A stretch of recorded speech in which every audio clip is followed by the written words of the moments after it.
Hi guys, welcome back to Code Master Coach, your medical coding tutor. Guys, we are up to part 15 of the 2024 official coding guidelines. So let's get started. Thank you guys for all of the comments, all of the support. I'm hearing you. We're going to keep this going. All right. We are at chapter 14, diseases of the genital urinary system. These codes can be found between N00 through N99.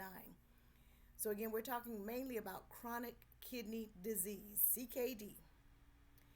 And the first one says stages of chronic kidney disease. It says go to the guidelines. So let's see what the guidelines say. Stages of.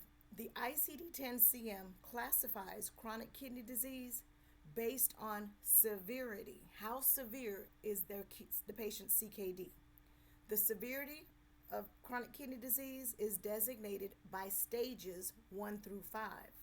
And they tell you stage 2, code N18.2, equates to a mild chronic kidney disease. Stage 3, code N18.30 through N18.32, equates to a moderate chronic kidney disease. And stage 4, code N18.4, equates to severe chronic kidney disease. And code N18.6, end-stage renal disease, ESRD, is assigned when the provider has documented end-stage renal disease. And that's what I love about the stages of the kidney disease. If it's stage 2, the N18 is going to end in 2. If it's stage 3, N18 is going to have a 3 in it. You'll get used to these codes as you use them. Stage 4, notice it's N18.4. They're all in the N18 category, but yet still stage 2 is N18.2, stage 3 N18.3, stage 4 N18.4, and then end stage is N18.6.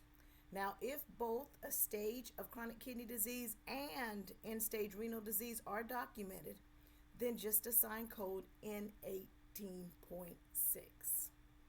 All right, let me check my handout, make sure we covered everything. Yep, straight from the guidelines.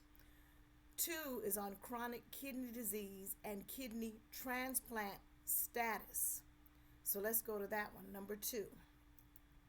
2 says chronic kidney disease and kidney transplant status. Patients who have undergone kidney transplant may still have some form of chronic kidney disease because the kidney transplant may not fully restore kidney function. Therefore, the presence of CKD alone does not constitute a transplant complication.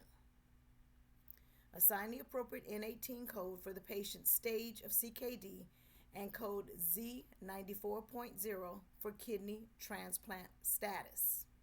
So again, in addition to identifying if they have a stage of CKD, but if they're a kidney transplant recipient, make sure you capture that Z code that says they are status kidney transplant.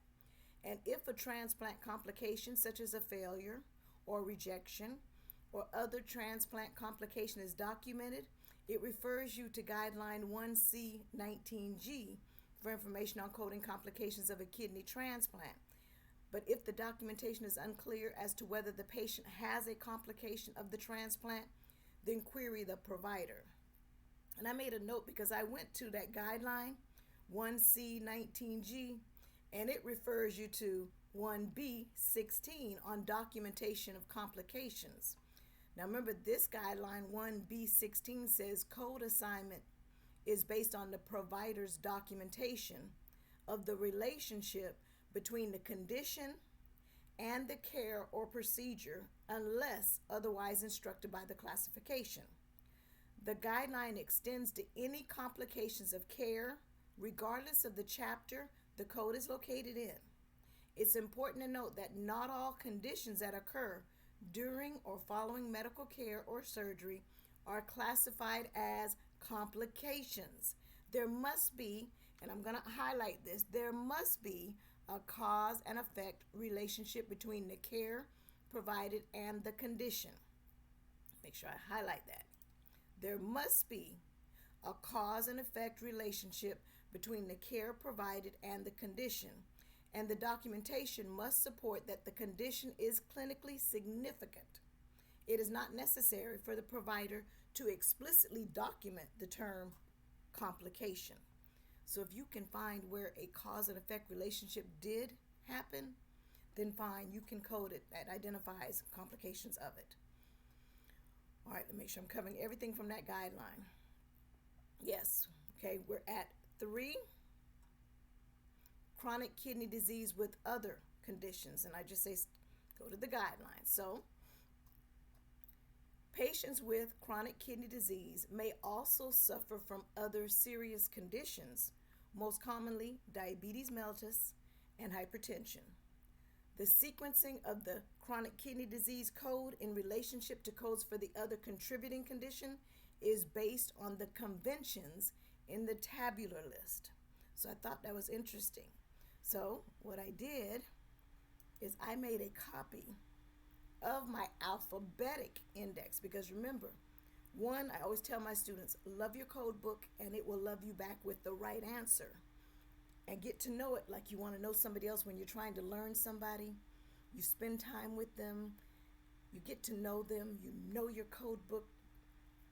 It will give you the answer if you will use it appropriately. So I just went to disease and went down to kidney.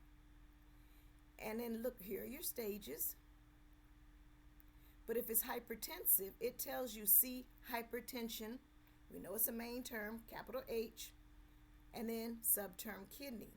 But look, if it's diabetic, it's telling you C, codes E08 through E13, with the last 2 digits being 22. So again, your alphabetic, it tells you the tabular list, but your alphabetic index also directs you. So spend time in these code books, get to know your code books, because they give you the answer, whether it's ICD-10, CPT, or HCPCS. These classification systems, the code books help you so much, because I would have automatically put kidney disease based on the stage in the N code. But if hypertension is involved, it alters the code. If diabetes is involved, it alters the code. Now, I'm going to still use an additional code to identify the stage, but that how to identify kidney disease with hypertension or with diabetes, I have to use that code first. Okay, guys, let's see where we're at. Oh, next week, we on pregnancy, childbirth, and the purpurium. All right, guys, thanks. If you need me, email me at codemastercoach@gmail.com, and I'll be glad to step in and answer any questions you're having as we are learning these guidelines. Thanks, guys. I'll see you in the next one.